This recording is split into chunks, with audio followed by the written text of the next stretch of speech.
ada pembiaran. Nah, inilah yang membuat kenapa masyarakat akhirnya apatis tentang politik. Karena satu kata dalam konteks politik itu seolah-olah hasilnya adalah korup. Yang terjadi adalah justru bagaimana agar mereka masuk ke dalam sistem. Ketika berada dalam sistem, mereka abai dengan tugas-tugasnya mereka sebagai wakil rakyat. Baik bagi masyarakat, belum tentu baik versi politisi. Agar paham dulu, biar tidak nanti tergerus dengan isu-isu hoax yang mengeneralisasi tujuan mulia ini sebenarnya. Terlalu condong ke kata sifatnya tentang maknanya. Politik itu tujuannya baik, tapi kan untuk kejahatan bisa juga kan? Tapi sejauh mana itu diperbolehkan? Ternyata dunia politik ya penuh dengan intrik, langsung menjustifikasi bahwa politik itu kotor. Maksudnya adalah ketika lembaga KPU yang hadir itu sudah disamaratakan dengan calon-calon. Apa yang dibawa KPU ke sini? Tidak hanya melihat seperti yang katakan, kalau goreng ada hasil. Iya itu.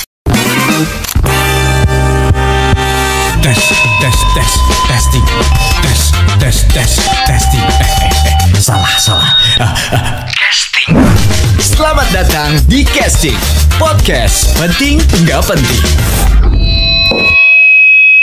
Soundman ready? Kamera? Ready. Supporter ready?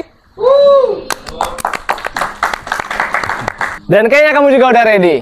Balik lagi di RRI Singaraja Official. Politik. Kalau kata Aristoteles, politik itu usaha yang dilakuin sama warga atau masyarakat lah ya, untuk mencapai sebuah kebaikan. Sebaik apa? Kita obrolin hari ini bareng sama Ketua KPU dan juga seorang jurnalis, Bli Aryo dan Bli Mardika. Kita langsung aja deh, Bli. Terima kasih sudah datang ke podcast kami. Terima kasih Abdi, sudah diundang. Kenapa sih anak muda tuh harus melek politik? Tahu goreng ada hasil, Bli? Dari Bli Aryo dulu lah. Oke, kenapa anak muda itu pentingnya mengenal politik? Iya. Itu. Jadi politik itu seperti yang disampaikan tadi kan menurut Aristoteles kan cara untuk mencapai tujuan kebaikan. Itu sebenarnya. Nah, kalau kita sadari politik itu semasa kita hidup, kita sudah berpolitik sebenarnya. Kan untuk mencapai tujuan yang baik. Iya kan? Nah, salah satunya yang bisa kita lihat adalah sekarang saya bangun pagi nih. Iya. Nah, sekolah saya itu mengatur bahwasannya jam 8 itu harus sudah di sekolah. Nah, saya berarti mempersiapkan hal ini. Iya. Nah, itu salah satu langkah politik yang dilakukan oleh masyarakat tanpa disadari. Hanya saja tidak masuk dalam framing partai politik. Sehingga itu tidak hits kalau kata orang. Iya, karena bangun pagi nggak bawa partai. Iya, kan? Tapi prosesnya itu sudah dilakukan sebenarnya. Nah, ini penting agar nantinya masyarakat itu, khususnya generasi muda itu paham. Tidak hanya melihat seperti yang katakan, tahu goreng ada hasil. Iya itu. Politik pun kalau dilakukan dengan baik sangat ada hasilnya. Lebih besar lagi. Iya. Ngoreng tahu cuma segini tuh. Iya, salah satunya kan saya bisa hadir hari ini kan karena sesuatu. Kebijakan. Hasil daripada produk-produk politik. Yes, dengan tujuan kebaikan. Salah satunya RRI kan. Asik. Itu deh, kita udah politik banget ini guys.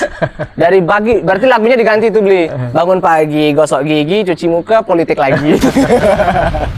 Dan kalau kita lihat ya, tujuannya kan memang pasti kebaikan. Apapun itu. Tapi nyatanya kan tidak seperti itu realita kita di Indonesia. Kalau ngomongin politik ya, pasti ada positif, ada negatifnya. Sebagai seorang jurnalis, pandangan Bli gimana? Oke, jadi kalau melihat politik perspektif kacamata jurnalis, tentu kita harus berada di posisi tengah ya.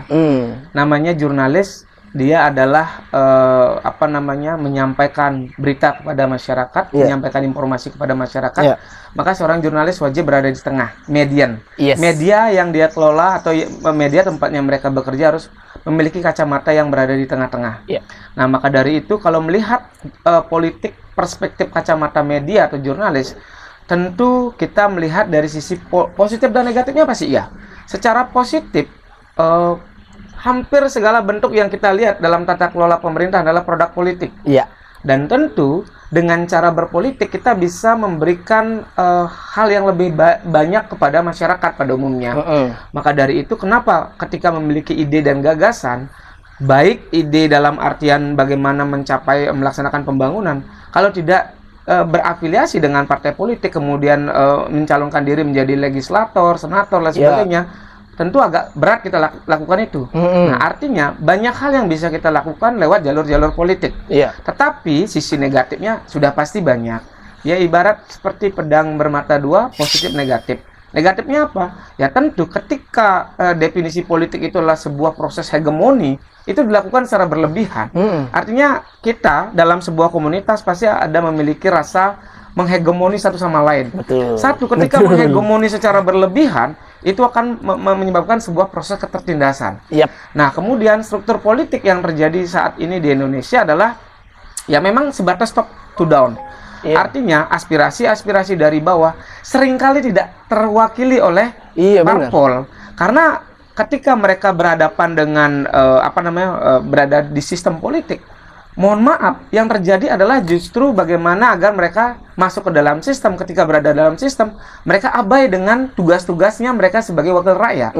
Nah, jadi kita melihat sisi negatifnya seperti itu. Sehingga akhirnya muncullah parlemen jalanan. Media sosial, ya. Apapun sekarang muncul berbagai kreator yang memang memunculkan isu-isu yang tidak tercover oleh isu-isu politik. Wah, benar Karena banget apa? Ini. Politisi khawatir ketika mereka terlalu kritis. Jadi mereka tidak bisa, misalnya saja mereka terhantam oleh sistem di internal partai. Jadi karena partai mendukung satu kebijakan, mereka tidak bisa kritis. Waduh, jadi ini seperti dia. itu. Sisi positif negatif pasti ada. Dan kami dari perspektif jurnalis, tentu yang dihadirkan adalah keberimbangan. Keberimbangannya bagaimana? Ya bagaimana agar semua cover both side. Baik bagi masyarakat, belum tentu baik versi politisi. Baik versi politisi, belum tentu diterima masyarakat. Maka dari itu, kita harus menyajikan cover both side. Tidak boleh menunjukkan keberimbangan, keberpihakan. Miring sedikit, masyarakat akan meninggalkan. Ya syukurnya kalau miring sedikit ya. Kadang miringnya banyak. Tenggelam. Dan konteks politik, itu sebenarnya kalau dipandang itu ada dua konteks. Politik dalam kata benda dan kata sifat.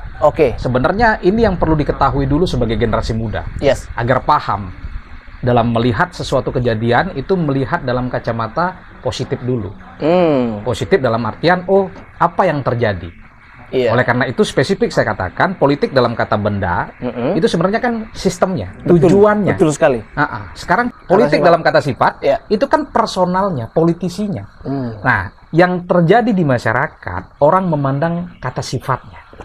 Kemudian mendiskreditkan lembaga ataupun kata bendanya. Ini yang sering terjadi. Oleh karena itu generasi muda agar nantinya menjadi dalam konteks kepemiluan menjadi pemilih yang cerdas, itu harus paham substansi ini dulu. Oleh karena itu kami dalam setiap diskusi, dalam setiap kegiatan-kegiatan yang selalu berdampingan dengan generasi muda ke sekolah-sekolah itu selalu kami utarakan. Agar paham dulu. Biar tidak nanti tergerus dengan isu-isu hoax yang mengeneralisasi tujuan mulia ini sebenarnya. Terlalu condong ke kata sifatnya tentang maknanya. Politik itu tujuannya baik. Ibarat deh sekarang pisau. Pisau kalau digunakan untuk motong bagus. Tapi kan untuk kejahatan bisa juga kan? Yang salah siapa? Pisaunya kan tidak. Subjeknya. Jadi, itu yang harus dipahami dulu sehingga masyarakat dalam hal ini generasi muda itu paham.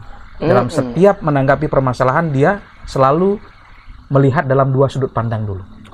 Kenapa itu bisa terjadi, siapa yang melakukan, sehingga semakin bijak menyelesaikan permasalahan yang terjadi. Jangan sampai condong terlalu ke kata sifatnya, ke maknanya, mengubah sifat kita sendiri ya.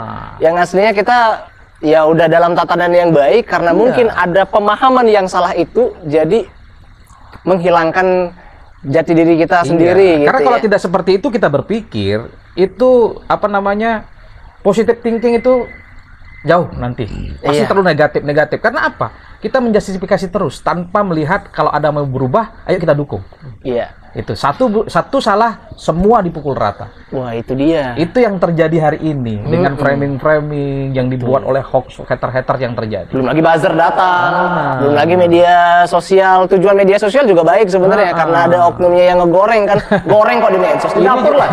Ini juga yang menjadi permasalahan kan, keterbukaan informasi publik, kemudian bebas berbicara itu terlalu melebar sehingga batasan-batasan yang mana perlu, yang mana tidak itu belum bisa tersistem di masyarakat. Dan dengan adanya tatanan sistem itu, tentunya kan generasi muda sekarang ya dituntut untuk melek. Tapi ini meleknya sejauh mana? anak muda juga dituntut untuk beraspirasi kan. Ayo silakan sampaikan ide-idenya. Anak muda harus berkreatif ini. Tapi sejauh mana itu diperbolehkan? Kita dari Bli Mardika dulu deh.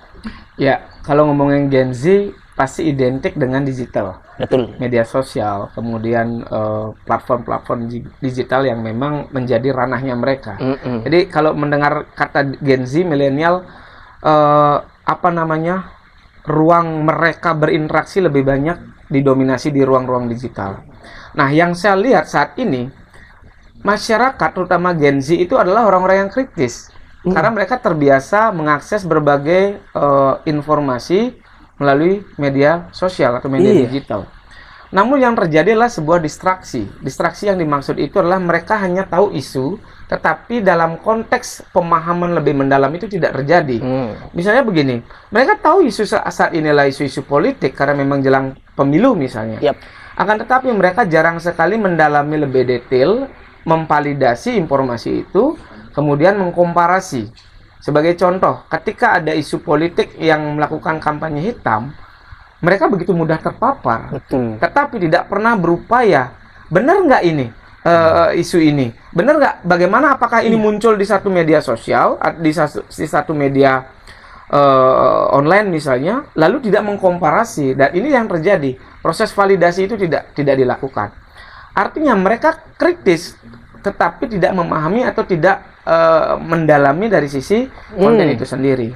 Nah, yang kedua, seringkali ruang-ruang digital itu dijadikan agenda untuk melakukan penyebaran informasi palsu, dan mereka memahami tidak pernah ada upaya untuk mengklarifikasi satu sama lain.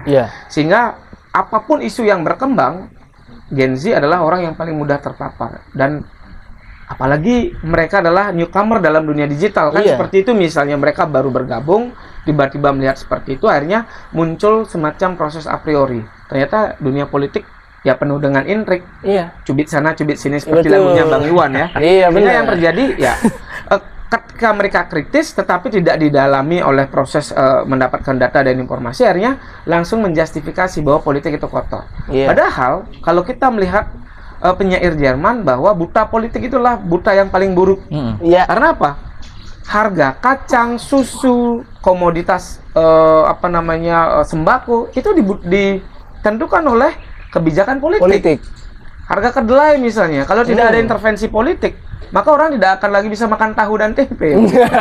Pendidikan, kenapa sekarang mahal misalnya? Karena mungkin ada banyak faktor, dan ini perlu kebijakan-kebijakan politik seperti itu. Nah, maka dari itu sudah sepantasnya Gen Z sebenarnya perlu melakukan proses validasi terhadap informasi yang berkembang. Dan inilah yang perlu dilakukan oleh berbagai macam stakeholder, entahkah dari sisi perspektif jurnalistik, kemudian KPU sebagai penyelenggara, Bawaslu sebagai pengawas, dan bahkan pemerintah yang harus berada dalam posisi tengah, ikut mengedukasi.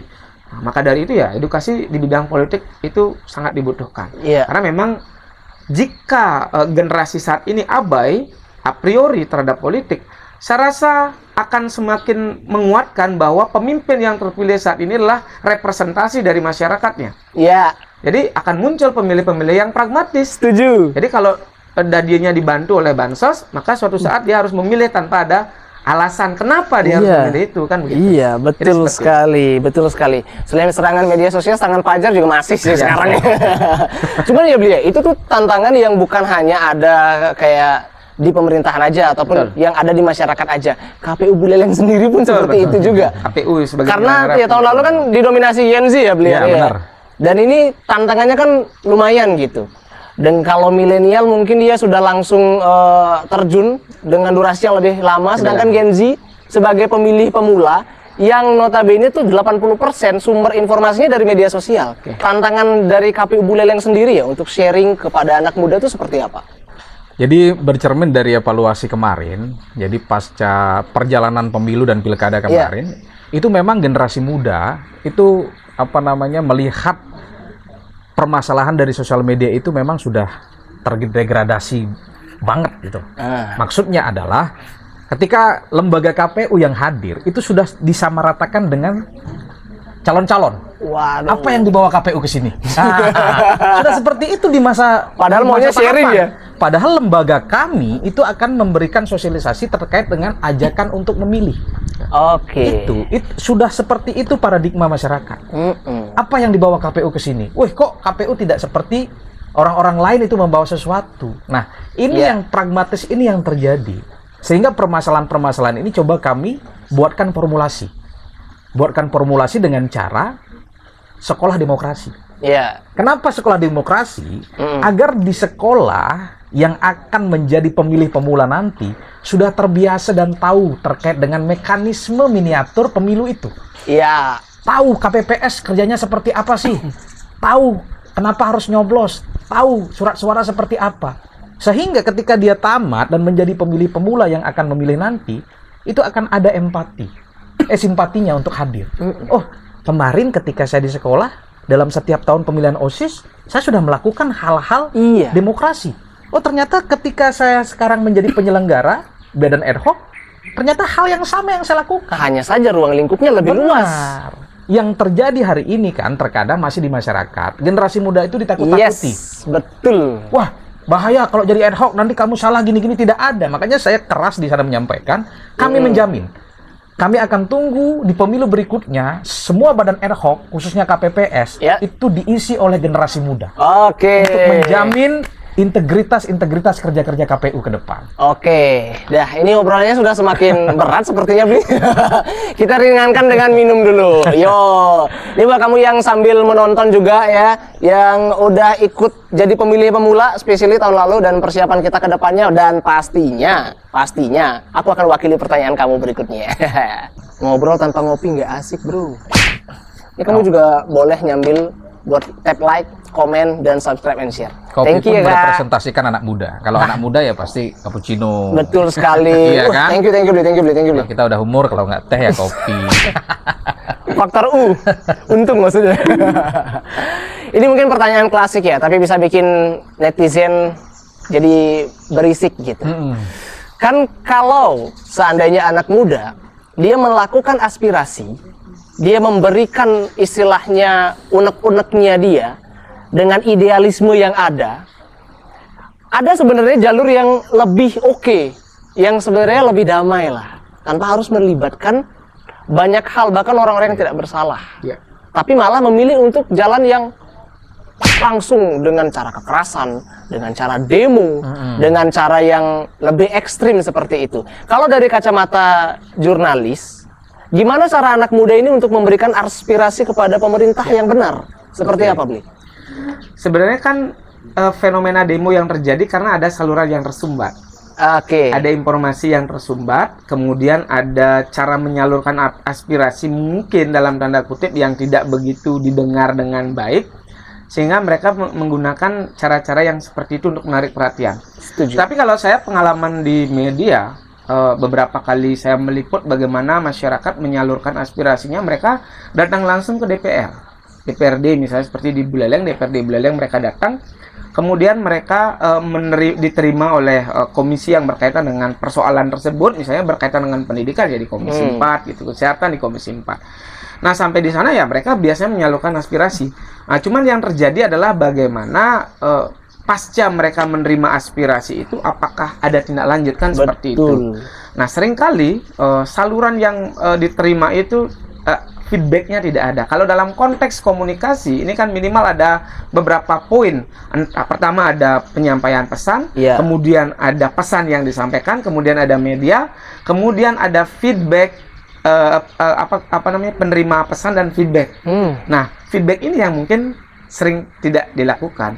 Akhirnya ya masyarakat atau mungkin Gen Z melakukan dengan cara-cara entahkah lewat demo agar aspirasinya itu didengar. Tapi kalau selama ini kan ada muncul kecenderungan ketika di pusat ada demo, biasanya diikuti dengan ke daerah-daerah kan seperti itu. Polanya seperti itu. Itu juga pengaruh, salah satu pengaruh negatif ya, harus media sosial juga itu. Tetapi semestinya gunakanlah jalur-jalur yang resmi. Artinya ketika memang masyarakat menyampaikan keluhan, misalnya menggunakan media sosial, maka sebuah tugas dari bidang legislatif ya turun untuk melakukan menyerap aspirasi, menyerap dan sebagainya, agar mereka bisa ikut memberikan saran kepada eksekutif agar apa yang menjadi persoalan masyarakat itu bisa segera tertangani. Nah, jadi biasanya saluran komunikasi ini yang sering mampat. Akhirnya ya masyarakat membenarkan seolah-olah ya mau tidak mau dengan demo, padahal kan itu tidak satu-satunya jalan. Negosiasi, kemudian lewat konten-konten yang memang tujuannya untuk menyentil. Karena tugas di dewan itu kan harus mendengar, dia harus berbicara. Jadi selama ini yang terjadi adalah ketika misalnya dewan bungkam, dewan diam, ya maka akan muncul parlemen jalanan yang sempat saya bilang tadi, muncul di media sosial. Ya mau tidak mau masyarakat menjadi semakin tahu, semakin paham, akhirnya mereka baru turun. Ini yang selama ini terjadi pola-polanya. Maka kalau saya melihat sistem ini yang harus diperbaiki. Jurnalis kan tugasnya adalah memberitakan apa yang terjadi di lapangan. Jadi kami juga memiliki tanggung jawab sosial untuk melakukan kritik sosial terhadap pemerintahan, entahkah di legislatif maupun di eksekutif. Ketika itu tidak terjadi, artinya jurnalis ikut bersekongkol dengan itu. Jadi tidak berada di pihak masyarakat karena tugas kita kan kontrol sosial seperti itu. Dan kembali lagi ya kita hanya memedia ya istilahnya, hanya menghubungkan. Dan posisinya di tengah. Sulitnya minta ampun itu. Dengan hiruk pikuk seperti sekarang. Pernah nggak kalau di KPU sendiri mungkin saat melakukan sharing atau mungkin saat berhadapan langsung at the event menghadapi Gen Z yang ternyata mereka tuh sangat-sangat kritis gitu, atau mungkin mereka yang masih takut untuk istilahnya entah itu bertanya, takut untuk mengutarakan isinya, malah di belakang dia bikin status atau bikin apa seperti itu. Ada pernah fenomena kayak gitu nggak, Bli? Kemarin minum ya, Bli? Di sharing di sekolah-sekolah sebenarnya banyak sekali anak-anak muda itu yang sangat-sangat kritis. Sampai-sampai pertanyaan yang sekelas anak SMA itu sudah jauh. Itu terkait dengan isu-isu kemarin, hasil daripada demo apa yang tuntutannya, sampai seperti itu. Nah kami di sana ruangnya mengedukasi. Nah jadi menarik nih, mengedukasi bahwasannya apa yang menjadi tanggung jawab kami sebagai penyelenggara, melakukan sebuah proses demokrasi lewat pemilu, menghasilkan hasil demokrasi pemilu itu untuk mempersiapkan rotasi pemerintahan. Itu yang kami jelaskan dulu. Nah, kalau salah satu daripada hasil pemilu itu nanti dihilangkan, seperti apa proses mekanisme pemerintahan? Siapa yang akan ngontrol? Itu jelaskan ke anak-anak muda itu. Jadi menggebu-gebu dia. Ya, betul. Memang seperti itu yang terjadi hari ini. Media sosial itu membangun stigma kepada organisasi-organisasi atau perkumpulan-perkumpulan untuk bangkit menyuarakan. Itu kan menjadi contoh sebenarnya. Oh, di sini lakukan demo, kita demo juga yuk. Kan itu yang terjadi. Nah, syukur-syukur gerakan-gerakan kemarin juga di Buleleng, ya secara personal saya mengkonfirmasi ke adik-adik mahasiswa. Oke. Benar ini terjadi, ya, sehingga di Buleleng syukurnya tidak audensi. Aman. Itu. Nah, inilah yang terjadi sebenarnya. Pun saya melihat di sosial media, gerakan aspirasi generasi muda, walaupun lewat DPR, itu masih ada yang mengkritisi. Ini bukan orang-orang Buleleng. Betul. Nah, Buleleng nggak ada yang seperti ini. Di satu sisi, ada plus minusnya. Di sanalah ruang sebenarnya untuk mengaspirasikan diri sebagai generasi muda. Kita bawakan kepada dewan yang bertanggung jawab untuk membuat regulasi ataupun kebijakan yang pro rakyat. Itu kan harusnya. Nah, oleh karena itu, kembali, sekolah demokrasi ini penting sekali. Oleh karena itu, saya menyuarakan kepada sekolah-sekolah, ayo Pak, kita udah ada sistemnya. Bapak tinggal menjalankannya. Agar apa? Ini menjadi sebuah tradisi kebiasaan demokrasi adik-adik yang bersekolah di SMA. Sehingga tidak menjadi buta politik ketika dia menjadi masyarakat. Biar nggak sampai nanti komennya kritis, pengetahuannya krisis. Susah itu. Ada salah satu sekolah kemarin yang sangat luar biasa edukasinya. Dia sampai menciptakan partai politik di sekolahnya. Itu nggak mungkin hasil gabut itu, Bli. Kemudian desain-desain itu menarik. Sampai dia buat yel-yel, sampai dia buat jingle. Bayangkan. Itu yang terjadi. Dan itu proses itu pun terjadi. Ada salah satu kandidat, walaupun sebelumnya kalah, dia nyalon lagi. Artinya proses demokrasinya itu udah berjalan di sana. Inilah yang ingin kita kembangkan. Nah, Itu bukti bahwa Aristoteles tidak salah membuat teori ya, kalau politik adalah tujuannya hanya saja baik. Ya perlu juga kami kontrol lembaganya. Betul. Ini harusnya didukung penuh oleh sekolah-sekolah. Iya. Seberapa sih waktu yang harus dipersiapkan, tidak akan mengurangi jam mengajar kok di sekolah terkait proses ini. Iya. Bisa di jam-jam senggang-senggang semester itu kita isi dengan hal-hal yang positif. Itu. Yang tentunya hal dari sekolah nanti berdampak ya. Kalau semua sekolah melakukan, otomatis akan berdampak besar.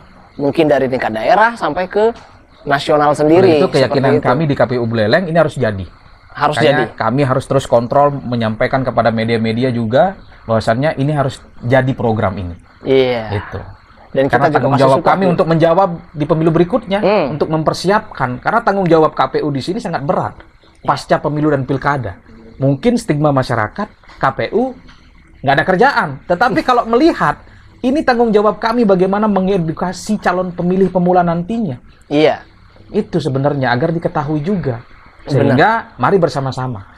Proses demokrasi, proses kepemiluan, kemudian pemilihan itu tidak bisa hanya satu lembaga yang menyelesaikan. Iya. Tetapi 3 aspek penting yang harus bersinergi dengan komitmen bersama. Betul Pemilih, sekali. penyelenggara, peserta. Iya, pemilih, penyelenggara, dan peserta. Motornya udah disediain, nanti kita akan berkendara bersama-sama menuju Indonesia yang lebih baik. Nah, kalau banyak ya anak muda yang pengen jadi jurnalis pastinya, Bli.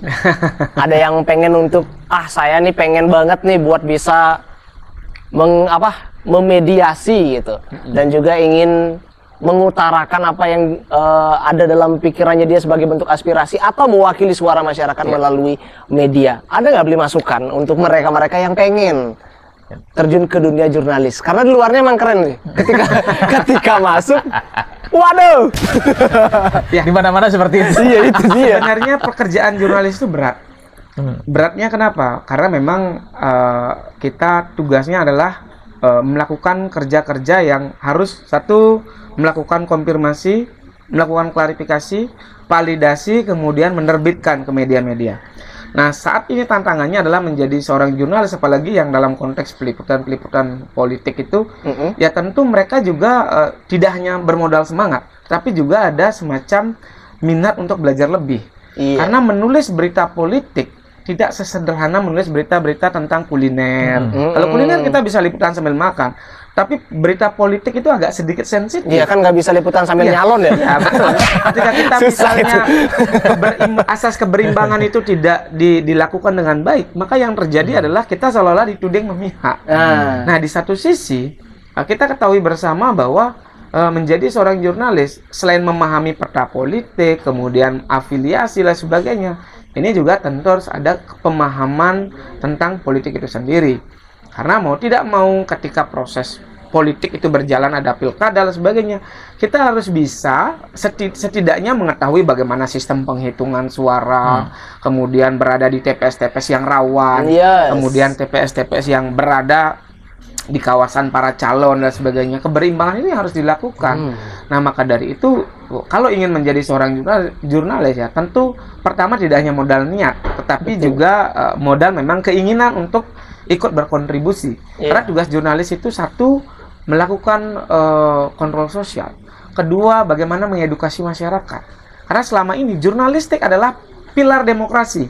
Jadi ketika jurnalis atau media massanya mengalami persoalan yang serius dalam konteks demokrasi, maka proses demokrasi yang dihasilkan juga agak beresiko, tidak sehat. Iya, betul. Nah, misal kita membiarkan ada kecurangan di sana. Nah, kalau kami kan sebenarnya ketika ada proses peristiwa yang menarik, dalam tahapan kampanye atau tahapan pemilihan, pasti yang akan jadi stakeholder kami untuk diwawancara KPU, Bawaslu, termasuk juga pihak-pihak yang terkait. Jadi ketika ini kita tidak sajikan dengan penuh keberimbangan, maka konsekuensinya adalah masyarakat tidak akan teredukasi. Seolah-olah ada normalisasi, ada pembiaran. Nah, inilah yang membuat kenapa masyarakat akhirnya apatis tentang politik. Karena satu kata dalam konteks politik itu seolah-olah hasilnya adalah korup. Jadi ketika mereka mendengar politik, entah kenapa dan dari mana datangnya itu ya. Nah, seolah-olah menjadikan politik dan korup itu seperti sebuah dualisme, oposisi biner. Suami istri. Nah, jadi apa yang kamu dengar ketika politik? Korupsi. Iya, itu. Nah, ini bahaya sekali. Artinya yang ditontonkan oleh elit-elit politik saat ini artinya sudah menciderai kepercayaan yang diberikan oleh masyarakat. Jadi banyak politisi dalam tanda kutip mereka tidak hadir untuk bagaimana menyuarakan kepentingan masyarakat. Inilah yang terjadi. Jadi tidak bisa menganggap bahwa apa yang ada di aspirasi masyarakat itu sebagian kecil. Justru yang itu yang harus kita perhatikan. Kalau yang kecil saja tidak perhatikan, bagaimana yang besar kan? Nah, dari itu tugas jurnalis itu memang berat. Dalam konteks peliputan kegiatan politik, dia selain diedukasi ya, dia tentu harus mampu mengedukasi. Menyederhanakan persoalan untuk ditampilkan di ruang-ruang publik itu butuh kapasitas dan kapabilitas. Jadi jangan sampai otak dari jurnalis itu sudah ruwet, menyajikan kepada masyarakat jauh lebih ruwet. Gimana masyarakat bisa sama kayak masak ya? Udah nggak ada ini bumbunya, aduh pengen bikin rawon jadi soto ini. Sajikan sesederhana mungkin persoalan agar masyarakat memahami, sehingga tidak terkooptasi. Oh, politik itu ruwet. Selain korupsi, politik itu ruwet. Jangan sampai seperti itu. Beli Mardike yang menyelami dan dari Beli Arya yang tentunya ingin membenahi bagian sana dan mencetak generasi baru. Apa yang pengen Beli Arya sampaikan sama generasi muda kita, spesialnya subscriber kita yang menonton obrolan kita hari ini, Bli? Oke, jadi buat generasi muda terkait dengan politik yang saya sampaikan itu sangat penting kita ketahui bersama. Sehingga ruang-ruang demokrasi dimanapun itu sebenarnya sangat asik kita untuk diskusikan. Hanya saja untuk memulai itu memang tidak mudah. Tetapi keniscayaan itu ada. Salah satu yang kami buat adalah gerakan-gerakan di sekolah-sekolah ini. Kami nanti akan membangun tunas demokrasi ini yang untuk kami menyuarakan itu di sekolah. Sehingga ada proses demokrasi yang tetap secara signifikan berjalan dan itu berkesinambungan. Nah, salah satunya adalah pilot project yang terjadi itu adalah sekolah demokrasi ini. Bagaimana nanti keseruan partai politik di sekolah ini dalam mengelola demokrasi itu. Itu kemarin sangat-sangat seru yang saya lihat. Bagaimana peserta-peserta ini kelihatan di media sosialnya mengusulkan itu, dan saya coba mengemasnya dengan baik. Gitu. Salah satunya ya kemarin trennya itu sampai bendera calon pun dia buat. Artinya generasi muda itu sebenarnya sangat respect dengan politik. Setuju. Hanya saja dia tidak langsung masuk dalam praktisnya. Itu. Ini yang harus memang menjadi PR kita bersama. Lembaga KPU sebagai penyelenggara, tugas tanggung jawab mengedukasi, mempersiapkan pemilih pemula yang nantinya akan pertama kali memilih agar tidak bingung, tidak gampang terprovokasi, malah membantu lembaga KPU untuk memberikan sosialisasi dan edukasi di masing-masing minimal di keluarganya. Betul sekali. Sehingga permasalahan yang hari ini mungkin sangat signifikan terjadi, minimal langkah-langkah konkret kecil yang kita lakukan nanti akan berimbas kepada demokrasi yang lebih baik. Karena berbicara pendidikan demokrasi adalah investasi demokrasi Indonesia. Betul Kita sekali. berinvestasi dulu nih. Nggak bisa berbicara pendidikan itu langsung seperti makan cabai pedas. Tetapi ada harapan dan keniscayaan yang kita tunggu nantinya. Iya, betul sekali. Memang tidak bisa langsung makpak tabi ya. Orang Bali bilang jani pakpak, jani lalah. Nggak bisa. Kalau untuk politik nggak bisa. Sekarang eksekusi, sekarang melah, nggak mungkin ya. Jadi kita harus berinvestasi tentang itu. Thank you Beli Arya. Thank you Beli Mardike udah saling sharing, dan buat kamu yang udah nonton, suka sama video kita, jangan lupa like, comment, share sebanyak-banyaknya ke keluarga kamu biar kita sama-sama melek politik. Sampai jumpa di video berikutnya. Bye.